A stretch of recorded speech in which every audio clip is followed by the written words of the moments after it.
Pohon. Semantik, Pohon Pak, pohon semantik. semantik. Sama apa Pembalik. satu lagi?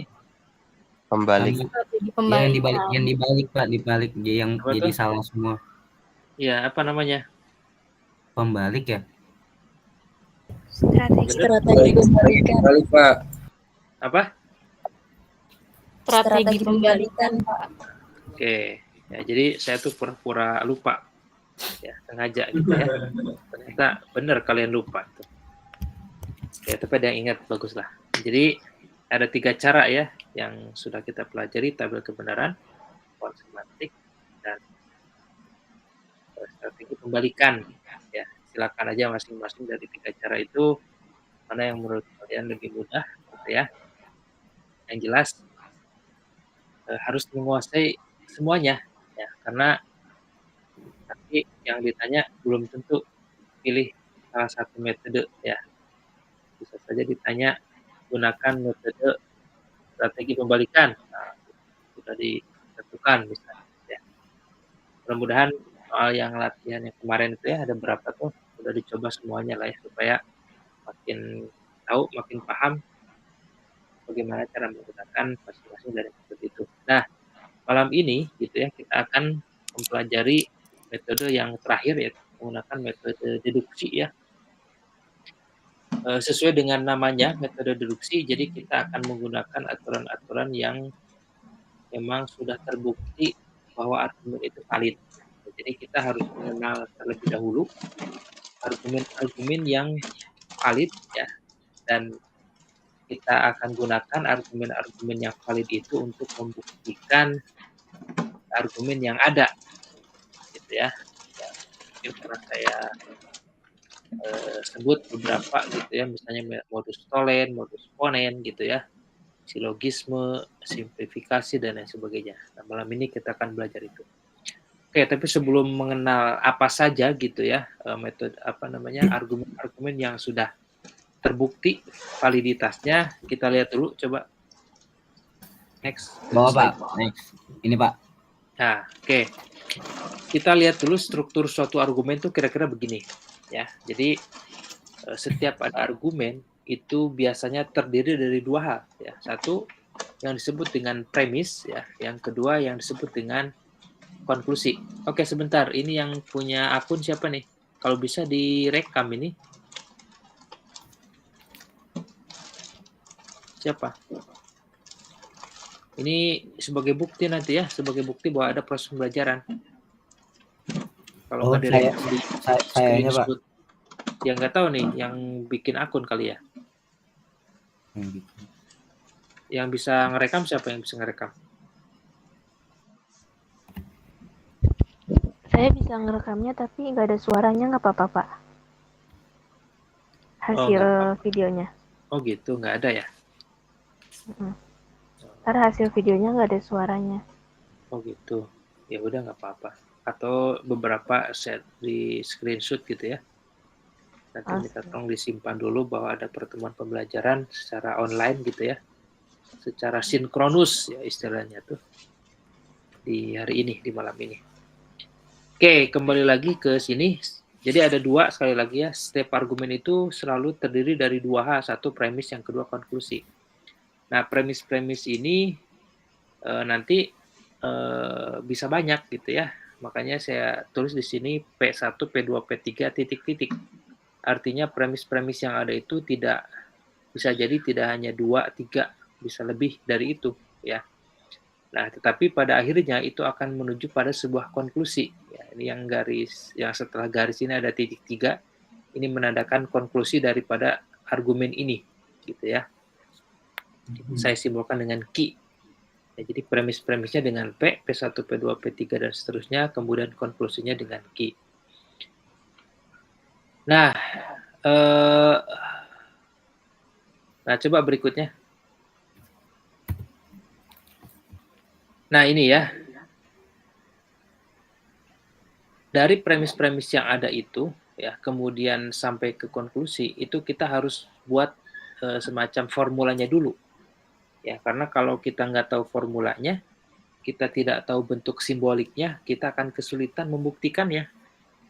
Ya misalnya, coba buktikan argumen ini. Kalau kita nggak tahu simbolnya gitu ya, bentuk proposisi majemuknya, kita akan kesulitan membuat tabel kebenarannya gitu ya, atau menggunakan font semantiknya gitu ya. Maka perlu dibuat simbol-simbol dulu seperti ini kira-kira. Nah, dalam membuat simbol-simbol ini, yang perlu diperhatikan ini, ketika kita menghubungkan dua premis itu menggunakan konjungsi. Ya, nah itu ya.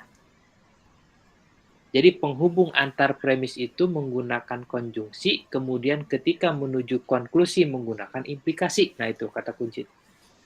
Ya. Coba ada yang ingat tuh apa yang saya sebutkan barusan? Ngehubungin antar premis pakai konjungsi, Pak. Terus? Kalau ke konklusinya pakai implikasi, Pak. Nah, oke, berarti kamu dengerin ya. Oke. Aman. Nah, itu ya, itu kata kunci tuh. Jadi ketika saya kasih argumen, kalian harus membuat simbol pemisalannya dulu, kemudian menghubungkan premisnya dengan konjungsi, kemudian menuju kepada konklusi menggunakan implikasi. Oke. Itu cara kita membuat sebuah argumen ke dalam bentuk simbol. Nah, kemarin sudah dibahas yang argumen yang valid itu kalau dalam bentuk tautologi gitu ya, kalau kita menggunakan tabel kebenaran. Tapi intinya itu, argumen yang valid itu pasti merupakan tautologi, kira-kira begitu. Oke, next. Nah, ini contoh ya. Ada dua argumen ya, argumen yang pertama, argumen yang kedua nih. Argumen yang pertama ini bunyinya jika air laut surut setelah gempa di laut, maka tsunami datang. Air laut surut setelah gempa di laut, karena itu tsunami datang. Nah, dari sini kita bisa mengubah ke dalam bentuk simbol seperti yang di bawahnya itu ya. Ada implikasi di situ ya. Jika, udah kelihatannya jika, maka, itu udah jelas tuh implikasi ya. Jadi P-nya di sini air laut surut setelah gempa di laut, Q-nya itu tsunami datang. Kemudian ada premis air laut surut setelah gempa di laut. Konklusinya Q. Jadi kira-kira bentuk dari atau simbol dari argumen yang nomor 1 ini kira-kira begini. P implikasi Q, kemudian ada P, konklusinya adalah Q. Nah, kalau kita ingin menggunakan tabel kebenaran, kemudian font semantik, termasuk juga menggunakan strategi pembalikan, maka kalian harus menyusun argumen-argumen ini dengan kata kunci tadi. Berarti menghubungkan dua premis ini menggunakan konjungsi. Jadi nanti P implikasi Q, konjungsi P. Nanti ujungnya implikasi Q. Nah, kira-kira begitu. Jadi dibuat mendatar gitu ya. Baru kita bisa gunakan 3 metode sebelumnya itu. Ya. Nah, saya ingin Nah, coba perhatikan nomor 1 dengan nomor 2. Ini ada sedikit perbedaan. Ya, apa coba? Dapatkah kalian mencari satu perbedaan dari dua argumen ini? Nah, coba. Apa bedanya?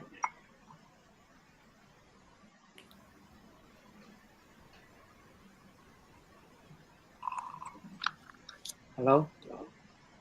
Halo, Pak. Ya, apa bedanya argumen 1 dan argumen 2? Dari sisi bentuk.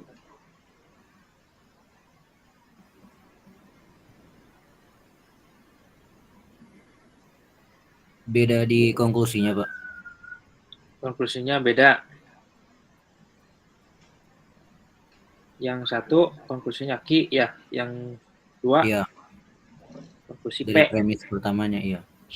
Ya, oke ya, premis pertamanya sama, premis kedua beda, yang 1 P, yang 2 Q, konklusinya yang 1 Q, yang 2 P. Nah, ini dua argumen yang berbeda ya. Nah, saya sih tadinya berharap kalian bisa membuktikan ini, tapi nantilah gitu ya. Silakan aja nanti gunakan salah satu metode yang sudah dipelajari. Artinya begini, kalian tidak bisa seenaknya nuker premis dengan konklusi, kemudian mengatakan bahwa itu sama-sama valid, misalnya gitu, atau itu sama-sama tidak valid. Itu tidak bisa seperti itu, gitu ya. Tergantung argumen ini. Nah, nanti kalian bisa cek ya, nomor 1 ini valid. P implikasi Q, P kemudian Q, ternyata kalau yang premis keduanya Ki, konklusinya P itu ternyata menjadi tidak valid. Nanti kalian coba. Oke, next. Nah ini yang saya sampaikan tadi.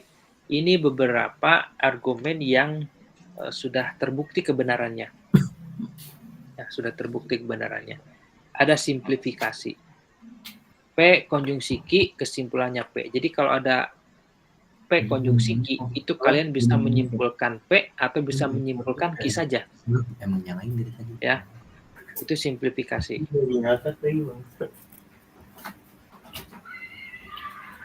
Di mute dulu, Jidan. Maaf Pak. Ya, itu simplifikasi. P konjungsi Ki, kalian bisa simpulkan P dulu atau bisa simpulkan P atau bisa simpulkan Ki. Ada konjungsi P kemudian Ki, simpulkan P konjungsi Ki dan seterusnya ya. Saya mungkin tidak akan baca satu persatu ya. Yang jelas ini ada beberapa aturan yang sudah terbukti kebenarannya ya. Tahunya dari mana Pak? Ya coba saja. Misalnya simplifikasi. Berarti kalian nanti bisa buktikan P konjungsi Ki implikasi P. Ya, P konjungsi Ki implikasi P. Coba cek dengan tabel kebenaran. Pasti itu merupakan tautologi. Artinya argumen ini valid gitu ya. Atau yang lainnya silakan nanti bisa dicoba. Kalau dilihat di sini mungkin yang sering digunakan adalah modus ponen, modus tolen. Coba lihat modus ponen. Modus ponen itu ada P implikasi Ki, kemudian P konklusinya adalah Ki. Yang tadi saya sampaikan tuh ya di slide sebelumnya itu ya. Itu modus ponen. Sedangkan modus tolen P implikasi Ki, kemudian negasi Ki, kesimpulannya adalah negasi P. Nah, terus juga yang sering digunakan itu silogisme hipotetik tuh ya. P implikasi Ki, Ki implikasi R, kesimpulannya adalah P implikasi R. Dan seterusnya lah ya. Yang jelas, kalau kalian ingin berhasil dalam menggunakan metode deduksi, mau tidak mau harus tahu aturan-aturan ini. Ya, karena seperti di pertemuan pertama mungkin dulu ya, ketika kita menggunakan penalaran deduksi, kalau kita nggak tahu gitu, waktu itu kan kita bahas tentang deret aritmatik ya, kalau kita nggak tahu rumus SN-nya gitu ya, rumus deret aritmatika, ya selesai gitu ya, kita nggak tahu pembuktiannya. Nah begitu juga dengan ini, kalau kalian tidak tahu satu persatu dari argumen-argumen yang valid ini, maka kalian juga akan mengalami kesulitan dalam proses pembuktian menggunakan metode deduksi. Oke, ini penalaran kita sebut dengan penalaran sederhana gitu ya. Coba next. Silakan nanti pelajari lah. Nah, ini juga ada yang disebut dengan aturan pertukaran atau ekuivalensi. Ini fungsinya buat apa? Fungsinya kalau ketika proses pembuktian menggunakan metode deduksi, bisa jadi kita butuh bentuk lain dari premis yang ada. Misalnya, di situ sudah ada P, tetapi kebutuhannya kita tidak butuh P, tapi yang kita butuhkan adalah negasi-negasi P. Itu sama saja dengan P. Nah, itu boleh dirubah seperti itu, gitu ya. Apa jaminannya? Jaminannya ini, aturan-aturan ini, negasi ganda misalnya gitu ya. Oh, ternyata di premis itu ada P konjungsi Ki, saya nggak butuh P konjungsi Ki, butuhnya sebaliknya Ki konjungsi P. Ya udah tinggal tuker aja. Tapi kita berikan alasan bahwa itu menggunakan aturan komutasi, kira-kira begitu. Oh, misalnya saya butuhnya bukan negasi P konjungsi Ki, tapi butuhnya negasi P disjungsi negasi Ki. Nah, silakan saja dirubah. Tapi harus jelas alasannya. Apa alasannya? Yaitu dalil De Morgan. Gitu ya, di nomor 9. Nah, kira-kira begitu. Jadi, kalau yang pertama tadi itu argumen-argumen yang valid untuk digunakan dalam menjamin perubahan-perubahan bentuk sampai kepada konklusi gitu ya. Nah, ini juga mendukung proses itu.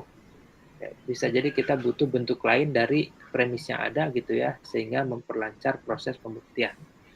Oke lah, saya tidak basa-basi ya, panjang-panjang lebar gitu ya. Cobalah saja langsung ke contoh. Gimana caranya menggunakan metode deduksi? Next. Nah, ini. Nah, langsung saja ke contoh ya. Yang di bawah tuh ya, yang berwarna kuning. Argumennya jika pintu kereta api ditutup, lalu lintas akan berhenti. Jika lalu lintas berhenti, akan terjadi kemacetan lalu lintas. Pintu kereta api ditutup, jadi terdapat kemacetan lalu lintas. Soalnya buktikan argumen ini menggunakan metode deduksi. Nah, kira-kira begitu. Nah, maka yang perlu kalian lakukan yang pertama adalah tentu pemisalan tadi ya. Pemisalan, kita misalkan masing-masing dari argumen ini, masing-masing dari proposisi ini.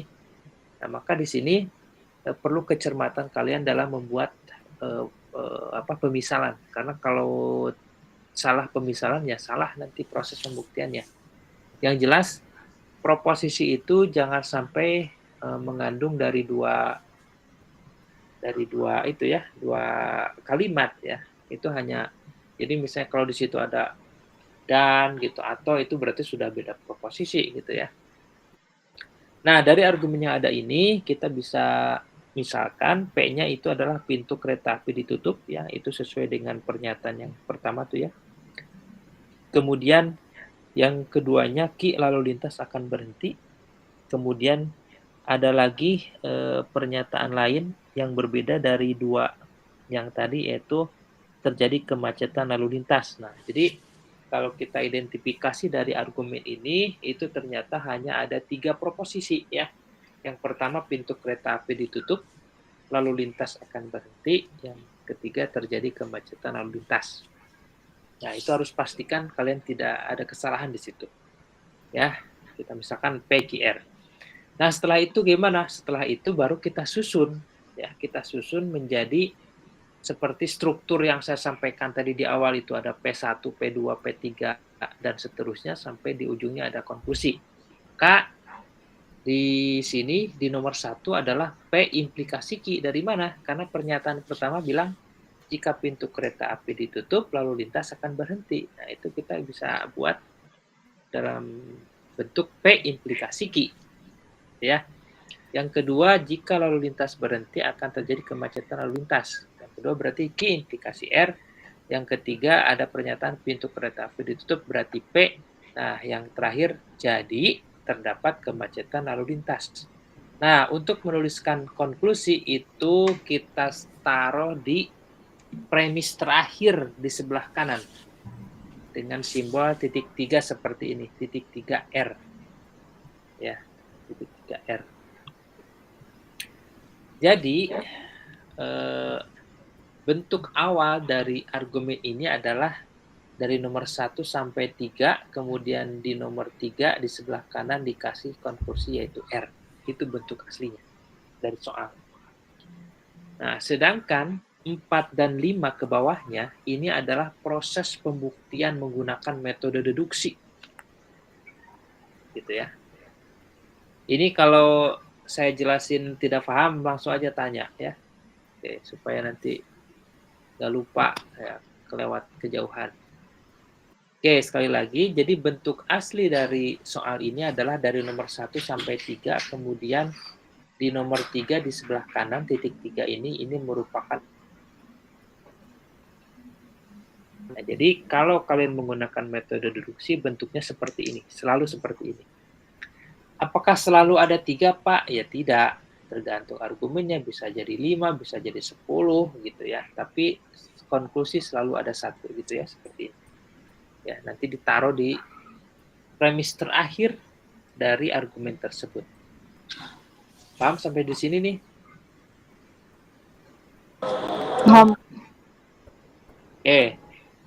Nah, bagaimana caranya mengisi nomor 4 ini? Nah, jadi begini. Yang harus kita perhatikan adalah premis-premisnya dari 1, 2, 3 ini. Mana yang bisa kita ubah gitu ya, dari premis 1, 2, 3 kita olah gitu ya, premis 1, 2, 3 ini sehingga kita sampai kepada R itu. Nah, kalau kita identifikasi di sini, yang satu itu ada P implikasi Q, yang kedua ada Q implikasi R. Ternyata itu sesuai dengan silogisme hipotetik. Nah, yang tadi saya sampaikan tadi tuh, ada berapa tuh yang aturan yang tadi tuh? Ada aturan yang disebut dengan silogisme hipotetik, di mana di situ disebutkan P implikasi Q, Q implikasi R, maka kesimpulannya adalah P implikasi R. Maka nomor 4 ini saya tulis P implikasi R dengan alasan dari nomor 1 dan 2 menggunakan aturan silogisme hipotetik. Kenapa saya buat itu? Ya, ujung-ujungnya supaya sampai kepada konklusi yaitu R. Karena dengan ketemu ada P implikasi R, saya bisa gabungkan nomor 4 dengan nomor 3. Karena di nomor 3 sudah ada P. Ya, 4 itu P implikasi R digabung dengan nomor 3 yaitu P, maka jadi modus ponen. Nah, menjadi modus ponen sehingga kesimpulannya jadi R. Jadi nomor 5 itu saya ambil dari nomor 4 dan nomor 3 menggunakan aturan modus ponen sehingga kesimpulannya menjadi R. Ya sudah selesai. Ya, proses pembuktian menggunakan metode deduksi sesederhana itu, ya. Jadi kalau menggunakan tabel kebenaran, kalian akan menuliskan beberapa baris ke bawah, ya. Kalau ini 3 berarti udah jelas ada 8, berarti kan gitu ya. Menggunakan konsemantik mungkin nanti ada bercabang-cabang, menggunakan strategi pembalikan mungkin juga nanti ada beberapa langkah-langkah. Nah, kalau menggunakan ini terlihat lebih sedikit yang kita tuliskan, gitu ya. Hanya menambahkan 2 pernyataan dengan alasan yang jelas gitu ya, kita sudah bisa membuktikan argumen ini valid. Gitu. Cuman yaitu letak kesulitannya di metode deduksi adalah bagaimana pemahaman kita tentang argumen-argumen yang valid yang tadi itu tuh. Gitu ya. Kita harus betul-betul memahami itu sehingga kita bisa gunakan itu sebagai modal kita untuk mengkonstruksi gitu ya pernyataan-pernyataan ini sampai kepada kesimpulan yang kita harapkan. Kira-kira. Oke, itu dulu. Ada pertanyaan?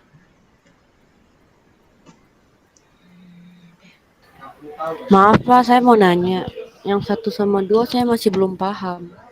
Oke, 1 sama 2 itu berasal dari argumen. Coba nomor 1 itu saya ambil dari jika pintu kereta api ditutup, lalu lintas akan berhenti. Itu kan sudah P implikasi Q. Yang kedua dari jika lalu lintas berhenti, akan terjadi kemacetan lalu lintas. Itu menjadi Q implikasi R. Dari situ. Bisa dipahami?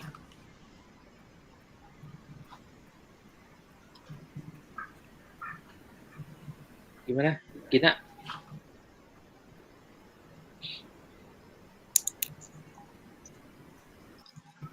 Halo? Yang lain gimana? Paham maksudnya nih? Paham, Pak. Pak. Paham, Pak. Oke, aman ya, aman ya.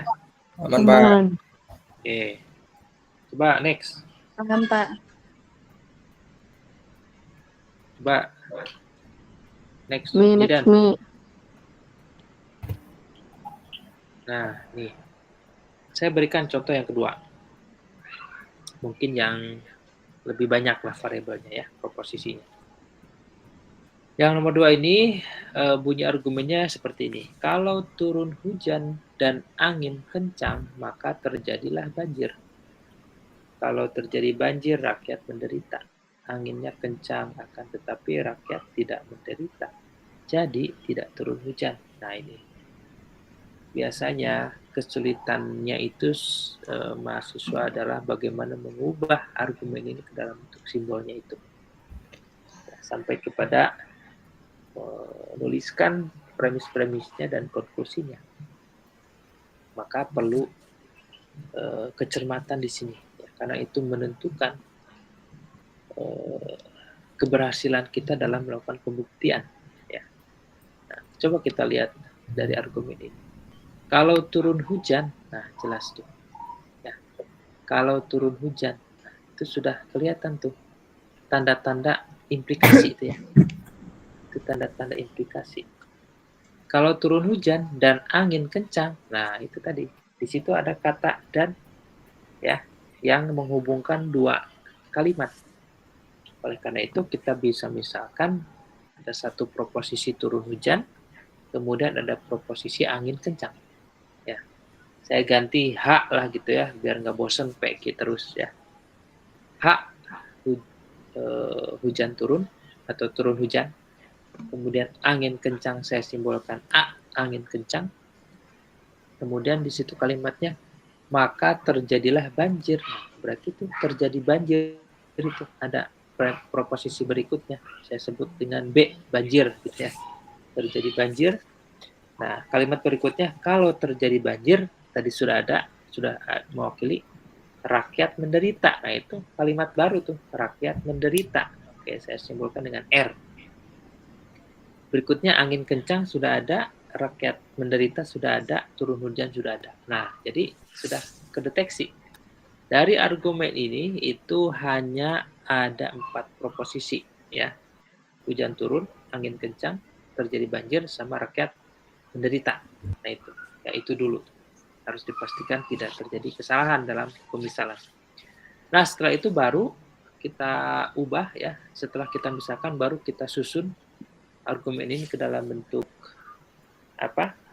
premis-premisnya. Nomor 1, kalimatnya kalau turun hujan dan angin kencang maka terjadi banjir. Maka kita bisa susun H konjungsi A ya, implikasi B. Jadi H konjungsi A ini dalam satu kesatuan ya, implikasi B gitu. Walaupun sebetulnya tanpa di dalam kurung juga kita sudah tahu ya secara hierarki itu konjungsi lebih tinggi daripada implikasi gitu ya. Jadi kalau kita menyelesaikan kan harus konjungsi dulu sebelum implikasi. Nah, kita boleh perkuat dengan menambahkan tanda kurung, artinya itu menjadi satu kesatuan sehingga hasil itu nanti dilakukan implikasi terhadap B. Itu premis yang pertama. Yang kedua, kalimatnya adalah kalau terjadi banjir rakyat menderita. Nah, berarti terjadi banjir itu B, rakyat menderita itu R, berarti B implikasi R. Premis berikutnya, anginnya kencang akan tetapi rakyat tidak menderita. Nah, angin kencang itu tadi A. Nah, di sini ada kata akan tetapi. Nah, saya sudah jelaskan tuh di materi-materi sebelumnya. Kalau tetapi atau tapi itu merupakan konjungsi ya, sama dengan konjungsi kan? Nah, mudah-mudahan masih ingat ya. Akan tetapi itu sama dengan konjungsi. Maka saya tulis di sini nomor 3 itu A konjungsi tidak menderita. Menderita itu tadi R, berarti negasi R. Jadi nomor 3 A konjungsi negasi R. Kemudian yang terakhir jadi tidak turun hujan. Maka kesimpulannya itu di nomor 3 di sebelah kanan titik 3 tidak turun hujan berarti negasi H. Karena turun hujan itu dimisalkan H. Maka ini negasi H. Nah selesai tuh. Bagaimana kita mengubah dari argumen itu ke dalam bentuk simbol ya. Nah itu dulu tuh. Itu pastikan tidak ada kesalahan di situ. Nah, berikutnya adalah tahap proses pembuktiannya. Ya. Membuat pernyataan-pernyataan berdasarkan premis-premis yang ada gitu ya. Yang tentu kita jangan sampai lupa tujuannya mau kemana. Yaitu menuju kepada kesimpulan yaitu negasi H. Negasi H. Maka di sini dituntut kreativitas kita ini. Seberapa kreatif kita, seberapa seberapa hebat kita melihat bentuk-bentuk premis ini sehingga kita olah, sehingga kita gabungkan sehingga menjadi pernyataan-pernyataan yang pada ujungnya akan sampai kepada konklusi. Nah, sehingga saya buat di nomor 4 itu negasi R. Dari mana negasi R? Negasi R itu ambil dari nomor 3. Jadi tidak harus dari nomor 1 dulu ya, terserah. 1 dulu, 2 dulu, 3 dulu ya, terserah. Mau menggabungkan, mau hanya satu premis ya terserah. Yang jelas, alasannya harus jelas gitu ya. Jadi nomor 4 itu negasi R dari mana? Dari nomor 3 menggunakan aturan simplifikasi. Ya, tadi itu simplifikasi apa? Kalau ada P konjungsi R, kita bisa menyimpulkan P saja, bisa menyimpulkan R saja. Gitu ya. Nah, ini di sini di nomor 3 ada A konjungsi negasi R, saya menyimpulkan negasi R saja. Sebetulnya bisa juga menyimpulkan A. Nah, tapi kalau menyimpulkan A, buat apa gitu ya? Kan saya menyimpulkan negasi R itu karena ada tujuan. Ya. Jadi keputusan kita mengambil negasi R, kita sudah terbayang itu buat apa? Tujuannya buat apa tuh? Ya, ketimbang kita mengambil si A gitu ya. Kalau mengambil A, nanti kita bingung juga buat apa si A nih. Walaupun benar menggunakan simplifikasi, tapi kalau nggak jelas buat apa? Itu ya, maka saya ambil negasi R. Alasannya di sebelah kanan kita tulis dari nomor 3 menggunakan aturan simplifikasi. Berikutnya nomor 5, yaitu saya ambil negasi B. Dari mana negasi B? Ya, tadi tuh, kenapa saya mengambil negasi R? Saya gabungkan 2 dengan 4, yaitu 2 itu B implikasi R, 4-nya negasi B, menggunakan modus Tholen, MT. Ya, saya singkat MT. Modus Tholen. Ya, di modus Tholen, itu kan dibilang P implikasi Q, kemudian negasi Q, kesimpulannya negasi P. Gitu ya. Nah, gitu. Jadi negasi B itu diperoleh dari nomor 2 dan 4 menggunakan aturan modus Tholen. Nah, berikutnya nomor 6, saya buat pernyataan negasi H konjungsi A. Dari mana? Negasi H konjungsi A.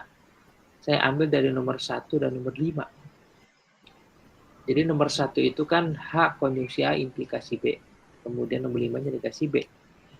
Nah, jadi saya anggap H konjungsi A itu menjadi satu premis, yaitu P. Kemudian B-nya saya anggap menjadi Q. Kemudian negasi B itu berarti negasi Q. Kesimpulannya adalah negasi P. Negasi P-nya adalah berarti negasi H konjungsi A. Jadi nomor 6 itu saya tulis negasi H konjungsi A dengan aturan modus Tholen dari 1 dan 5. Bisa dipahami nih? Halo? Ini kalau nggak Bapak maaf mau tanya. Apa? Itu tadi Bapak bilang 1 dan 5 itu maksudnya gimana ya Pak? Kurang paham. Ya, 1 dan 5 itu kan modus Tholen itu bunyinya begini. P implikasi Q, negasi Q, kesimpulannya negasi P. Saya anggap H konjungsi A itu menjadi P. Ini satu kesatuan. Ya, H konjungsi A itu menjadi P, B-nya menjadi Q. Kalau kalian pengen lebih jelas, diilustrasikan sendiri gitu ya, ditulis. Ini H konjungsi AP, B-nya menjadi Q, negasi B berarti negasi Q kan? Nah, kesimpulannya adalah negasi P. P-nya apa? H konjungsi A berarti negasi H konjungsi A. Ya. Itu dari nomor 1 dan 5 menggunakan aturan modus Tholen. Bisa dipahami nih? Jadi gini, memandang aturan-aturan yang tadi itu, P, Q itu jangan memandang bahwa itu hanya satu proposisi. P itu bisa jadi gabungan dari beberapa proposisi. Q juga sama. Dan P, Q itu tidak harus simbolnya P dan Q. Kayak saya ini, simbolnya ya nggak apa-apa, pakai H, A, B gitu ya, terserah. Yang penting aturan yang ada di simbol-simbol itu ya sesuai dengan yang tadi itu gitu ya, yang sudah terbukti kebenaran. Oke, tadi yang nanya gimana, udah paham nih yang nomor 6? Masih belum sebenarnya Pak. Belum? Masih bingung. Masih bingung ya? Oke.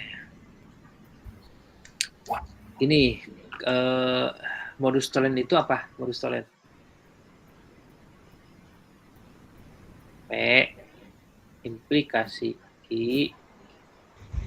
Negasi P, negasi Q, kesimpulannya negasi P gitu kan? ya Pak. Ya, gitu. Nah, itu lihat dulu aturan modus tolen. Nah, sekarang coba terapkan di sini dari 1 dan 5 tadi itu.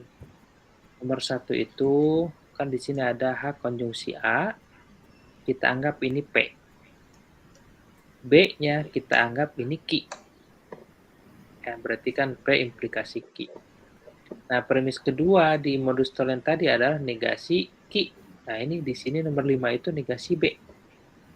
Ya, berarti kesimpulannya kan tadi modus tolen negasi P. Nah, P-nya itu kan H konjungsi A, berarti kesimpulannya negasi H konjungsi A.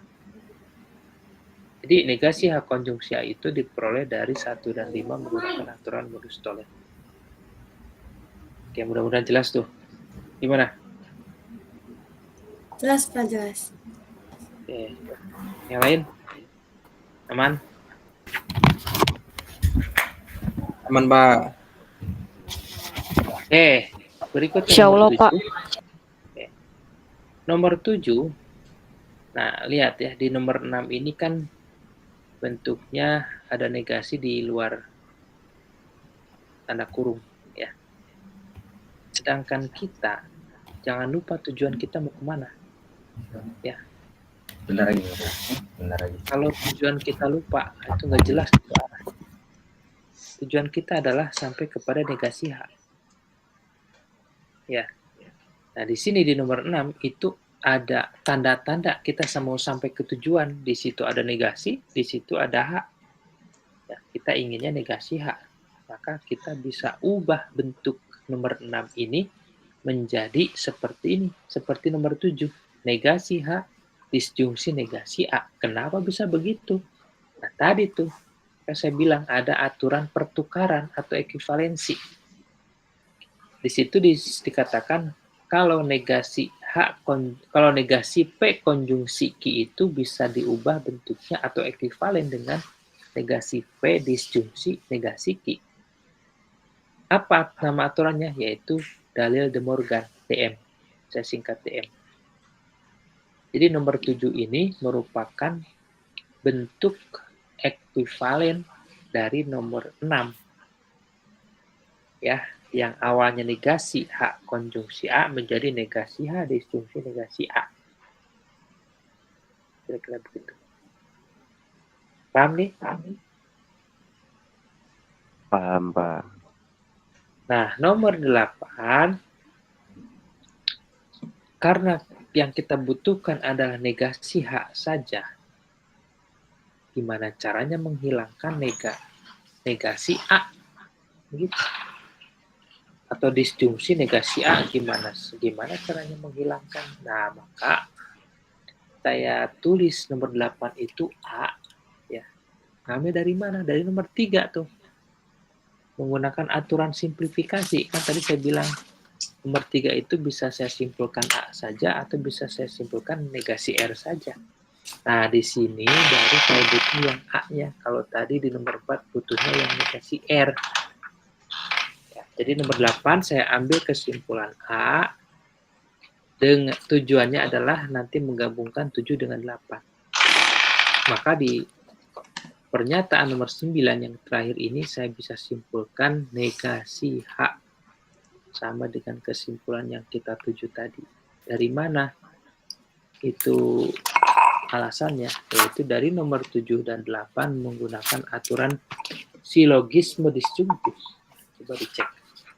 Silogisme disjungtif itu bunyinya P disjungsi Q negasi P, kesimpulannya adalah Q. Ya. P konjungsi Q, P disjungsi Q, kemudian negasi Q gitu ya. Yang sesuai gitu kan ada 2 di situ ya. P disjungsi Q, negasi Q, kesimpulannya P. Nah, kenapa Pak bisa begitu? Padahal di sini negasi H, disjungsi negasi A. Saya bilang tadi, P, Q yang ada di pembuktian yang valid yang tadi itu, kalian jangan anggap itu sebuah proposisi yang berdiri sendiri. tapi itu bisa merupakan gabungan dari beberapa proposisi atau mungkin yang bentuknya bukan yang positif kira-kira begitu ya, tapi bisa juga dalam bentuk negasi seperti ini. Yang penting polanya itu konsisten gitu ya. Kalau kita anggap P di sini itu adalah negasi H, kemudian Q di sini adalah negasi A, maka yang dimaksud negasi Q yang ada di pernyataan yang valid tadi itu berarti di sini bukan negasinya, tapi yang A-nya. Sehingga kesimpulan yang di argumen tadi itu kan kesimpulannya adalah P. Maka P yang dimaksud di sini adalah negasi P atau negasi H. Sehingga nomor 9 ini kesimpulannya adalah negasi H dengan aturan nomor 7 dari nomor 7 dan 8 menggunakan silogisme disjuntif. Nah, sampailah kepada yang akan kita buktikan negasi H, sehingga argumen ini terbukti kebenarannya. Gitu. Berarti argumen ini valid. Kita yakin ya apa yang dia omongin ini benar, gitu ya. Dengan setelah melakukan proses pembuktian menggunakan metode deduksi. Kira-kira begitu ya proses pembuktian metode deduksi. Ya, ada yang mau ditanyakan?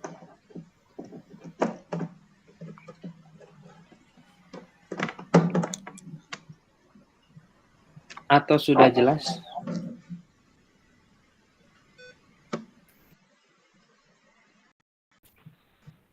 Masih mencoba memahami, Pak. Oke. Apa yang membuat kamu kesulitan?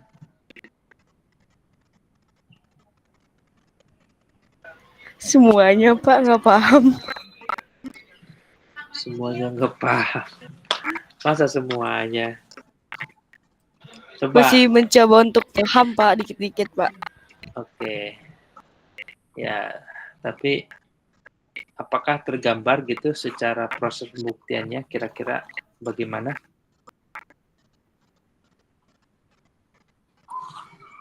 Berarti itu ini ya Pak, berurutan ya Pak? Berurutan yang mana? Ininya Pak, kayak misalnya dari yang H konjungsi A, implikasi B. Terus nanti itu dia berurutan sampai ke 9 gitu Pak, maksud saya. Ya berurutan.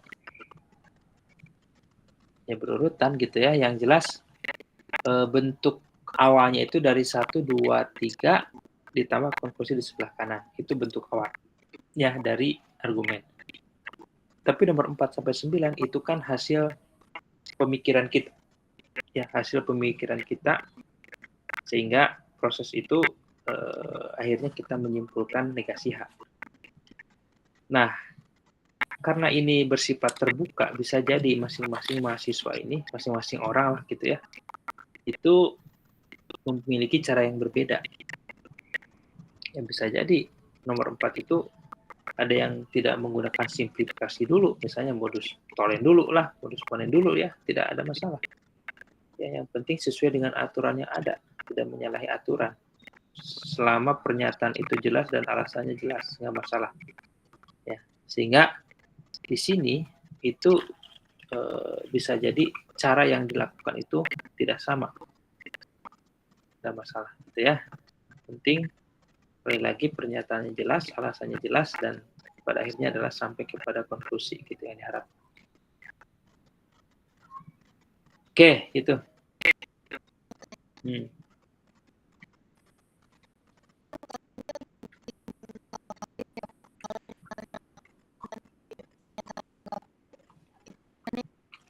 Ya, kalau pernyataannya buktikan, biasanya itu sudah jelas, valid. Jadi kalau tidak valid berarti kita yang nggak nemu, nggak sampai ya. Jadi metode deduksi ini membuktikan bahwa suatu argumen itu memang sudah terbukti valid, gitu ya. Nanti saya coba cari referensi lain gitu ya. Yang saya tahu metode deduksi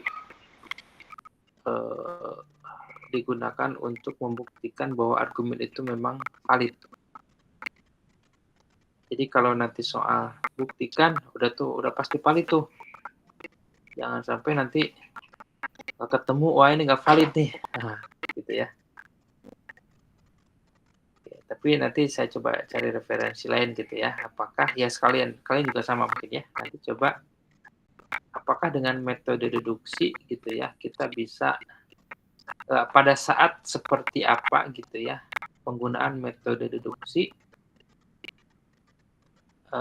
bahwa argumen itu ternyata tidak valid. Nah, itu saya belum dapat referensi. Tapi selama ini itu digunakan untuk membuktikan bahwa argumen itu memang sudah terbukti validitasnya, kira-kira begitu. Ya, sementara itu dulu. Ya. Bapak, dari sisi saya proses, boleh minta contoh nggak, Pak? contoh apa? Contoh ini pengerjaan ini tapi pakai tabel kebenarannya. Mungkin saya bakal lebih Boleh. paham. Oke, gini. Kalau ini agak panjang, gini aja. Coba yang tadi balik dulu. Jidan. Yang Nah, mana, ini. Pak? Oh, sama juga ya. Coba setelah ini. Nih. PQR yang barusan berapa? Yang ini, Pak. Enggak, yang setelah itu. Soalnya yang kedua. PQRS kebanyakan. Iya, ini Ya, lebih jadi banyak, Pak. ya ini panjang ini kalau tabel kebenaran ya, ada 4 kan proposisinya. Yang Kalau tiga mau ya coba yang sebelum ini. Ada 3 tuh. Ini ada 3 tuh, Pak. Nah, ini. PKR doang. Nah, coba kalian gunakan tabel kebenaran dan ini pasti akan kalian temukan ini merupakan tautologi. Ya. Kalian bisa bandingkan tuh. Proses menggunakan tabel kebenaran dengan proses ini kan lebih singkat ini. Ya. Tapi mungkin tabel kebenaran ada dari sisi proses kalian bisa menjamin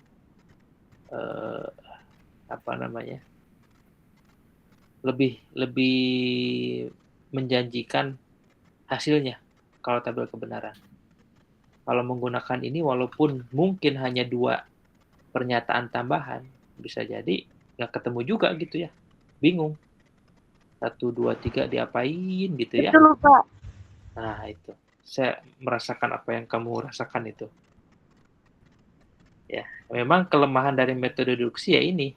Makanya saya sampaikan tadi, aturan-aturan yang tadi itu, termasuk aturan pertukarannya itu benar-benar dikuasai. Ibaratnya itu sebagai amunisi kita ya untuk memastikan proses pembuktian ini nggak ada masalah. Nanti kita nggak buntu gitu ya, ini diapain ini ya. Apakah menggabungkan 1 dengan 2, 1 dengan 3, 2 dengan 3 gitu ya. Nah, itu perlu kecermatan kita memilih itu, dan kecermatan itu tentu akan semakin bagus kalau terus dilatih, kira-kira begitu. Nah, tetapi ingin meyakinkan bahwa hasil itu benar atau tidak ya boleh, tadi bagus juga ya idenya bahwa ini menggunakan tabel kebenaran. Nah, kalau tautologi, nah berarti valid tuh sama dengan hasil ini misalnya gitu ya. Atau kalau ternyata bukan tautologi ya berarti tidak valid. Walaupun kita menggunakan metode ini yang nggak bakalan ketemu. Oke gitu ya. Kalau pengen bukti ya coba aja gitu ya. Saya nggak bisa oret-oretan di sini masalahnya nih. Kalau di kelas ya bisa mungkin nanti di papan tulis ya. Gitu. Gina tadi. Iya, Pak. Oke, silakan. Harapan saya sih dibuktikan sendiri karena nanti kalian akan sampai kepada keyakinan itu ya, oh ini benar nih gitu ya, apa yang saya lakukan ini benar.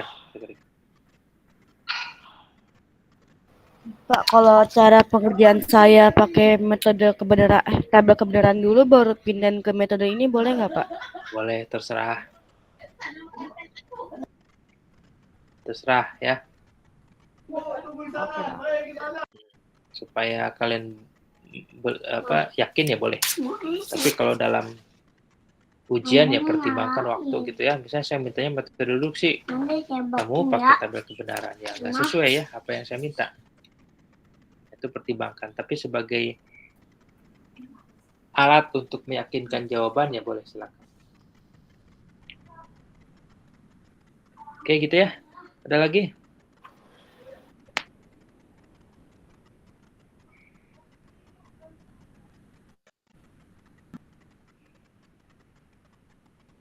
Aman? Yang lain? Aman.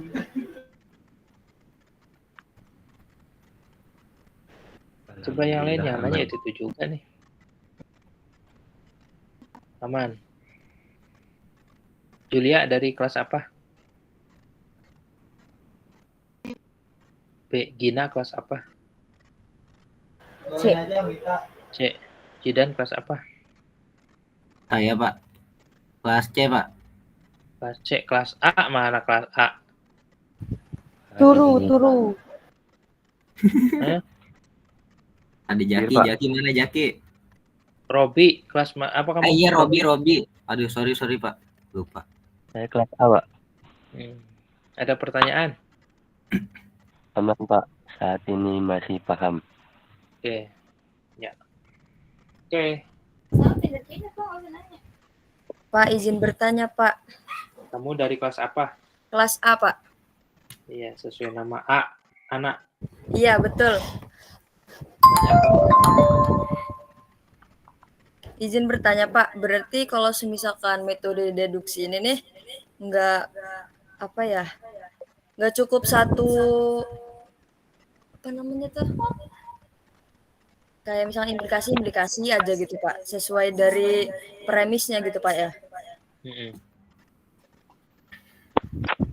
Harus sesuai sama penalaran sederhana ini, Pak. Kayak misalkan ini kan ada 5 nih, Pak. Ada 5 premis. Satunya konklusi, yang 5-nya. Itu Ini yang kamu 1, 2. 5 tuh yang mana nih? Yang Lima. ada di ini, Pak. Share screen. Nah, coba yang mana tuh? Coba tunjukin. Bantu tuh Jidan. Yang mana Pak? Nggak tahu tuh si anak tuh. Yang soal tadi, Pak. Oh ini. Yang sebelumnya yang nomor 1. Oh ini. Kenapa yang ini?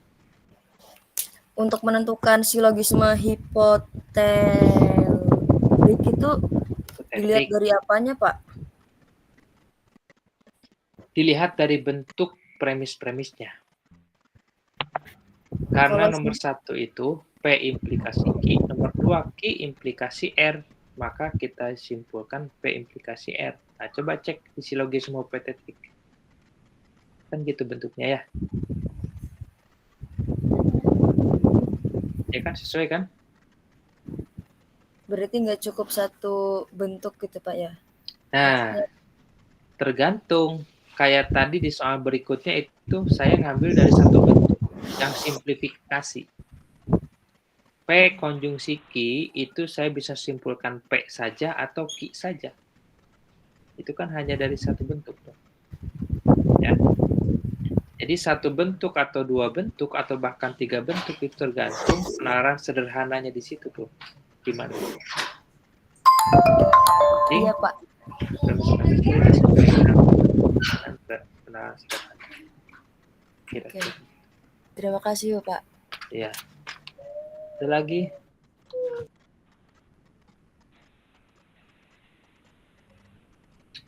Tidak ada sepertinya ini ya. Pada paham semua. Bapak, saya mau nanya, Pak. Apa? Berarti untuk metode deduksi ini harus tahu aturan-aturannya ya, Pak? Kayak dia termasuk ke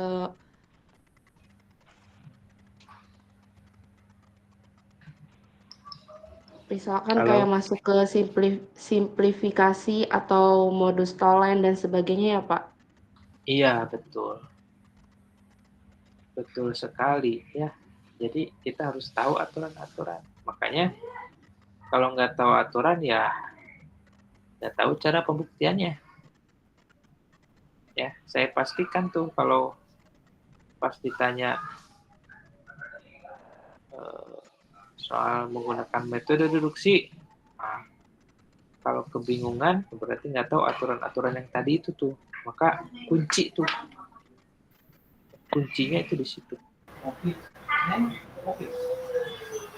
Gitu ya, Anaya Baik, Pak. Amalia. Iya, Pak. Ya. Ada lagi? Izin Baik, Pak. bertanya, Terima kasih. Ya. Apa lagi? Nanya. Pak, izin bertanya Pak. Apa? Kita tahu dia ada berapa angka premisnya dari mana ya Pak? Kan kalau nomor 1 ada 5, tapi nomor 2 ada 9 ya Pak. Ya kita nggak tahu. Kita nggak tahu total berapa pernyataan yang bisa kita buat. Bahkan bisa jadi beda-beda di antara kalian itu. Ada yang misalnya nomor ini ada yang 5, ada yang lebih. Gitu. Tergantung kemana dulu jalannya. Jadi seberapa banyaknya itu tergantung jalan yang kalian tempuh masing-masing. Bisa jadi muter-muter dulu, nggak masalah. Yang penting jalannya benar, pernyataannya benar, alasannya benar, sampai kepada tujuannya kemana, fokusnya sama. Nah, jadi itu tergantung seberapa cermat kalian memilih atau memilih jalan ya, sampai kepada konklusinya itu. Saya mungkin teman nggak sempat ya memberikan ada contoh yang memang berbeda jalan, soalnya sama tapi caranya beda, itu ada.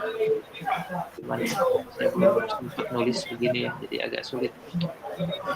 Yang jelas begitu ya, beda-beda, bisa jadi beda gitu caranya. Gitu ya, siapa tadi? Sama. Iya Pak. Ada lagi? Bapak, berarti itu tuh kayak harus dijabarkan dulu ya satu persatu biar ketemu kesimpulannya gitu ya. Iya. Iya, harus dijabarkan satu-satu. Hanya prosesnya adalah pemisahan dulu, kemudian membuat premis-premis dan konklusi sesuai dengan argumen yang ada. Pastikan itu tidak salah, gitu ya. Kalau di situ salah, kita udah kalah sebelum perang. Nanti dari pemisahan yang salah dari awal ya, cuma kita. Jadi dari awal harus pastikan tidak ada masalah, benar gitu ya, sesuai dengan argumen yang ada. Lalu kita pastikan proses ini juga benar. Oke, itu.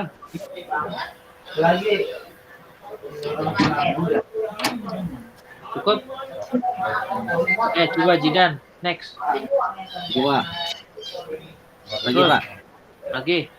Wah, udah tuh. Udah mentok Pak. Udah mentok ya, udah tuh. Kalau mentok ya coba nanti dikerjakan ini latihan. Oke. Oke. Iya, Pak. Insyaallah Pak. Keberhasilan pemahaman kalian malam ini tergantung bisa nggak ngerjain soal ini nih.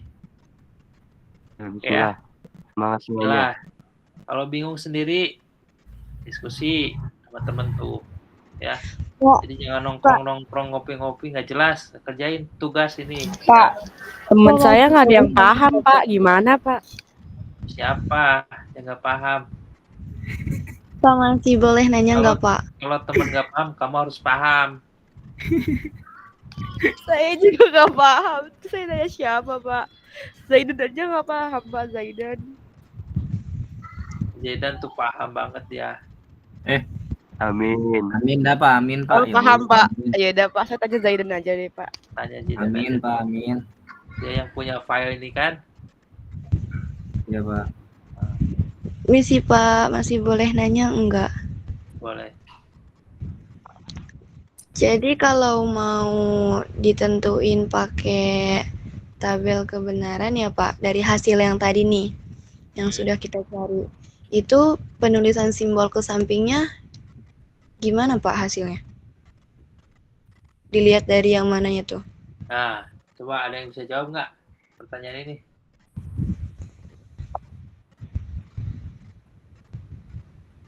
Jidan, coba dites tuh sama si Kaila tuh. Coba ulangi, Kaila, pertanyaannya. Jadi kan kita sudah menentukan ya langkah-langkahnya dari pernyataan yang 1 sampai 9 nih di contoh yang nomor 2, Pak. Nah, terus kita mau membuktikan lagi ke tabel kebenaran. Nah, kalau tabel kebenaran kan harus pakai simbol yang ke samping ya, Pak. Nah, kalau dilihat dari pernyataan yang tadi, nanti hasil ke simbol ke sampingnya itu jadinya gimana ya, Pak? Oke, sip. Simbol Coba. samping maksudnya simbol-simbol kayak disjungsinya gimana, konjungsinya gimana gitu, simbol ke samping. Iya, biar nanti kita bisa cari ke tabel kebenarannya itu jadinya gimana? Jawab tuh. Pertama kita nentuin premisa dulu nggak sih, Pak? Terus kan kita udah dapat premisa nih, Pak. Nah, habis itu kita baca dari pernyataan soalnya ini. Kan udah ada, itu kan ya, sudah ada premis-premisnya. Iya. Iya. Si Kaila itu nanya kalau udah selesai sampai 9 nih, gitu ya. Seperti ini nih ya. Nah, terus mau buktikan menggunakan tabel kebenaran. Gimana caranya gitu kan? Ya, betul, Pak. Jadi kan kalau ke tabel kebenaran itu harus kayak yang ke samping ya, Pak. Nah, itu tuh jadinya hasilnya seperti apa? Caranya gimana gitu ya? Gimana Ayo tuh? yang lain ada yang bisa jawab nggak? Coba ayo, masa nggak ada yang bisa jawab berarti nggak merhatiin penjelasan saya dari tadi nih. Coba. Bapak izin menjawab. Nah, coba Gina. Mungkin H-nya sama H, A sama B sama R-nya mungkin bisa disimbolin kayak jadi P, Q, R, S gitu ya, Pak. Terus nanti baru diisi dari yang dalam kurung. Terus lanjut kayak seperti biasa. Seperti biasa gimana tuh? H, A, B mah nggak ada masalah. Mau pakai H, mau pakai P, terserah. Ya, coba gimana maksudnya? Mungkin dikerjainnya dari nomor 1, Pak. Jadi kayak dalam kurungnya dulu, terus nanti lanjut nomor 2, 3, 4, 5, terus sampai nanti hasilnya ketemu di nomor 9. Itu menurut saya.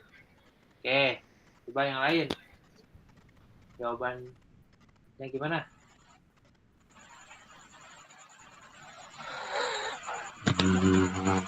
Coba Robi.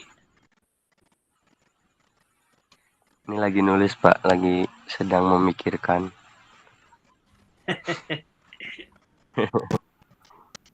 Jelasin aja. Kamu nulis, kita nggak bisa lihat apa yang kamu tulis.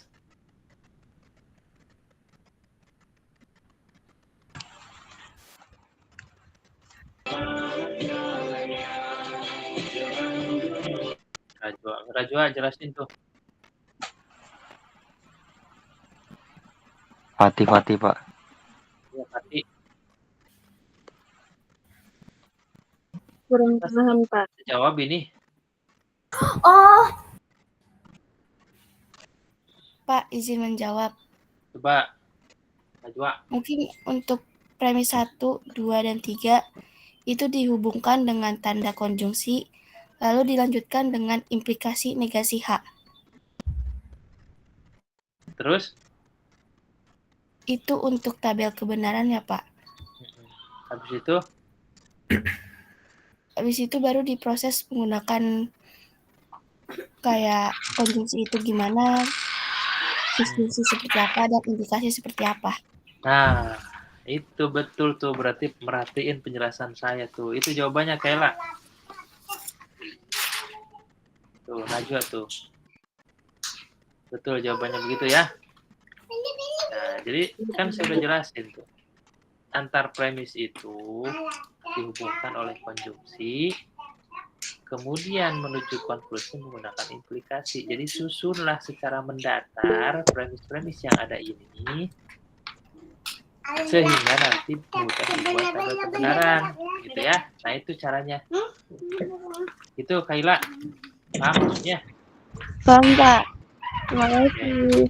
Kalau nggak paham, tanya Najwa tuh. Gimana caranya? Siap, Pak, siap. Terus, ada lagi?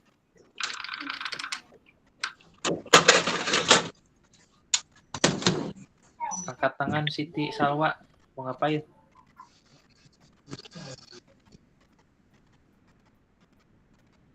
Ya, Siti Salwa mau nanya.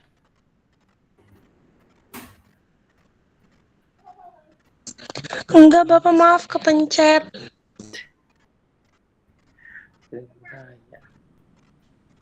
Oke, gitu ya. Ada pertanyaan lagi? Sepertinya nggak ada ya. Oke, dari pertanyaannya sih sudah mengarah kepada proses memahami gitu materi ini ya. Jadi silakan ya dipahami lagi ya. Yang nggak paham nanya ke yang paham. Ya, kalau yang ditanya nggak paham, ya berarti pelajari bareng-bareng gitu ya sampai paham. Kira-kira begitu. Nah, bukti dari paham atau tidaknya kalian dengan materi ini, nah silakan nanti kerjakan di soal yang sudah saya berikan gitu ya di halaman berikutnya. Jadi ada beberapa soal di situ, ada 4 ya. Nah itu cukup komprehensif ya soalnya. Kalian cukup perlu memikirkan dengan penuh keseriusan gitu ya. Bagaimana cara membuktikan argumen-argumen ini. Yang pertama dalam bentuk narasi ya, yang kedua 3, 4 ini sudah dalam bentuk simbol sehingga kalian bisa langsung fokus bagaimana menyusun pernyataan setelahnya ya sampai kepada konklusi yang diharapkan. Ya, silakan didiskusikan dengan teman-teman ya sampai paham gitu prosesnya seperti apa gitu ya. Oke, mungkin itu ya untuk pertemuan malam ini. Ini apa namanya sudah cukup malam gitu ya, udah jam 8:30 mungkin ya. Nah, tapi saya senang juga ternyata malam-malam begini juga kalian masih cukup responsif gitu ya, cukup memperhatikan materi saya gitu, walaupun online. Artinya apa yang saya sampaikan berarti cukup membuat kalian ikut mikir gitu ya. Ikut mikir, kalau ada pertanyaan berarti lagi mikir gitu ya. Kalau nggak ada pertanyaan bisa jadi paham, bisa juga bodoh gitu ya. Ya terlalu perhatikan kira-kira begitu. Oke ya, saya kira cukup ya untuk pertemuan malam ini. Sesuai yang saya sampaikan, jadi nanti ada kuis minggu depan ya. Online menggunakan LMS yang tadi itu. Ya paling PG lah gitu ya. Jadi kalian cukup pilih ABCD ya gitu ya. Pilih selesai gitu ya. Nah, kira-kira begitu untuk kuisnya. Mungkin sekitar 10 atau 15 pertanyaan lah, nggak terlalu banyak tentang materi yang sudah disampaikan. Adapun UTS ya belum minggu depan lah ya, kita masih materi-materi. Mungkin mata kuliah lain ada yang sudah UTS ya, minggu depan ada? Ada belum? Belum, Pak. Oh, belum juga ya? Oh, belum ada kabar, Pak. Belum ada kabar ya. Oke, ya berarti PDM juga santai aja dulu ya. Walaupun sebetulnya minggu depan sudah masuk UTS, walaupun kalau UTS lebih fleksibel sebetulnya ya. Tapi kalau UAS harus tepat waktu karena hubungannya sama pelaporan nilai dan pelaporan ke Pedidikti nilai kalian itu. Laporan ke Pedidikti. Oke, saya kira itu untuk pertemuan malam ini. Silakan dipelajari lagi. Kalau setelah diskusi kalian ternyata masih ada pertanyaan, kebingungan ya, silakan jangan sungkan nanya gitu ya. Boleh di Japri ya. Tanya tentang apa gitu ya. Supaya kalian betul-betul memahami materi ini. Dan jangan lupa pahami juga materi-materi yang sudah dipelajari sebelumnya. Oke, saya kira itu untuk pertemuan malam ini. Sekali lagi ke PJ jangan lupa absensi ya, tetap berjalan ya untuk yang offline. Iya, Pak. Silakan di absen. Ya, siapa yang hadir, siapa yang enggak gitu ya untuk pertemuan malam ini. Oke, saya kira tutup untuk malam ini dengan membaca hamdalah bersama-sama gitu ya. Alhamdulillah. Walaupun malam-malam tapi ada yang bisa diperoleh lah dari pertemuan kami. Terima kasih. Assalamualaikum warahmatullahi wabarakatuh.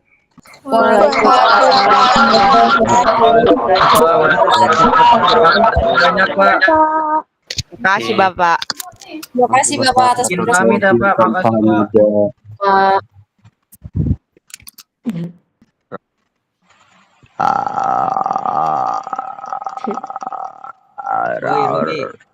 Robi gas langsung bikin kelas tambahan bahas Robi, langsung PDM tutor, sampai guys, bisa Bi. semuanya kampus.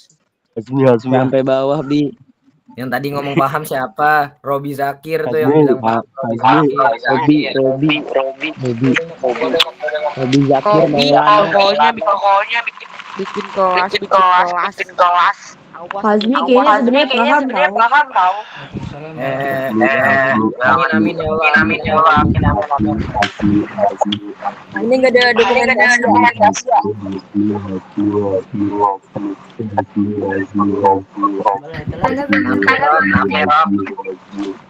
Iya gua.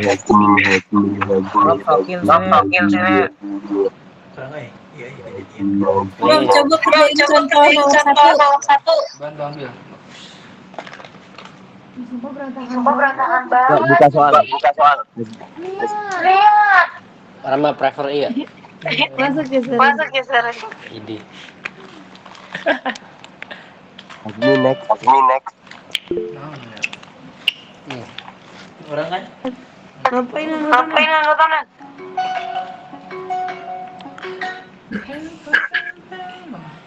Bi langsung aja Robi.